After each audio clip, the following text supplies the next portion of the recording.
Hello, and welcome to How to Completely Ruin Your Health and Well-Being while possibly even dying early.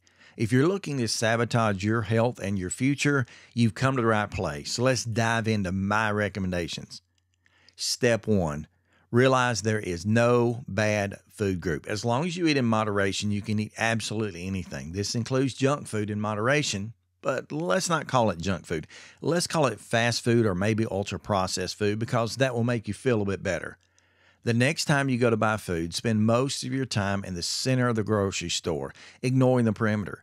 This is where you'll save a lot of money and where all the cheap, empty-calorie foods are located. Don't forget to bring your kids. Just make sure they're hungry and tired before you walk in the store, and make sure you buy no vegetables or meats or cheese because they go bad very quickly. Say hello to ultra-processed, sugary starches, seed oils, and even processed snacks. They virtually have no expiration date, and remember, the more artificial, the better. And regarding red meat, don't buy it. It's like smoking a cigarette, they say, and it causes cancer, so stick with the ultra-processed foods and you'll never regret it. Step 2, enjoy life. Quench your thirst. Get hydrated with one of those sugary sodas, energy drinks, or maybe the sugar-laden fruit juices. They're all great. But make sure that you ignore the fact that they might lead to weight gain, diabetes, or a whole host of health issues. Take this to heart.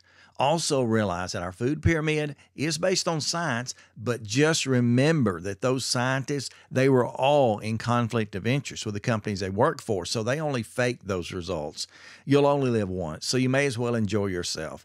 Those wonderful, delicious chips you're about to eat, don't worry, they're sponges for hydrogenated seed oils, added preservatives, and synthetic sugars, so enjoy them. The mother of all, monosodium glutamate, will actually comfort your soul and make you feel great while giving you a health benefit that you wouldn't believe. They have absolutely no shelf life too, so that even adds to the value.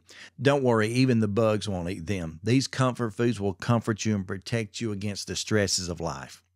Step 3, develop a sedentary lifestyle. Void of any form of exercise and embrace your inner couch potato. Remember, mobility is overrated. Exercise can be dangerous. You could slip and fall at the gym.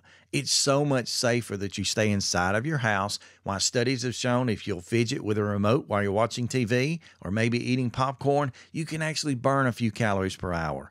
Make sure that you always have plenty of excuses too. Weather, holidays, your busy schedule, blame something, blame anything because it's not your fault. Just then cycle through those excuses and never admit that you have anything to do with any of your health problems. You've just been dealt bad genes, right? You should have picked your parents a little more wisely. Step 4, always find ways to sabotage your health. When making headway, quickly run to the refrigerator, grab that giant bowl of ice cream, maybe that slice of pizza, or even that bowl of cereal. Reward yourself for the good that you've done. Maybe you could even enjoy a donut. That'll be perfect for making sure you never make any headway. Step 5, stay inside and avoid the outdoors at all costs. Who needs sunshine, fresh air, and nature when you can stay indoors in your own little bubble? We don't want to let those dangerous, nasty sun rays touch our skin. But if you do go outside, even for a little bit, put on tons of sunblocker. That way you can block out your vitamin D. UV radiation. Staying indoors and staying away from that nasty air pollution will always be better for you in that case. Couch surfing, binge watching TV may need to be your next best hobbies. It's so much safer to stay glued to the screen. And please ignore all the news about that EMF radiation coming off your computer screen or TV. It's just fake news. Very soon the metaverse will be here anyway, and who needs a real-world experience when you can live your entire life in a virtual reality bubble? Step 6, eat at least 8 meals a day. Now let's talk about that new anti-intermittent fasting schedule you're on. The 8-meal-a-day strategy really does work because you'll never, ever, ever feel hungry again. In fact, you'll be grazing all day like a friendly cow. Don't forget to bring those snacks everywhere you go, though, just in case you encounter that snack emergency or maybe that blood sugar crash. And if you really want to do well, bring along those blood glucose pills. They are perfect when you do have a blood sugar spike or a crash. You can enjoy them in spite of the fact you have a never-ending feast going on.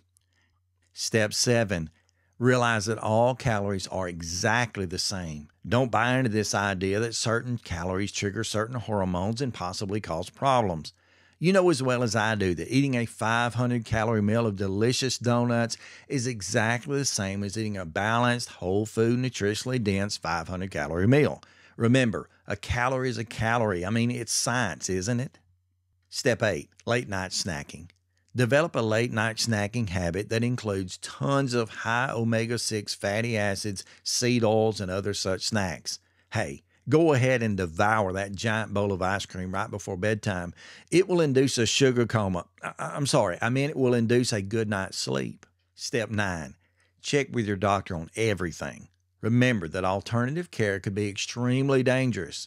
Always check with your doctor before taking in anything that is natural, because you know they have tons of experience and training in nutrition itself. But if in doubt, ask Dr. Google. Why, he's right 100% of the time and always unbiased with true information. You know that. And don't worry about your health literacy. Google will help you identify every piece of true information that is available. Step 10, sleep is overrated. Listen, you got plenty of time to sleep when you're dead.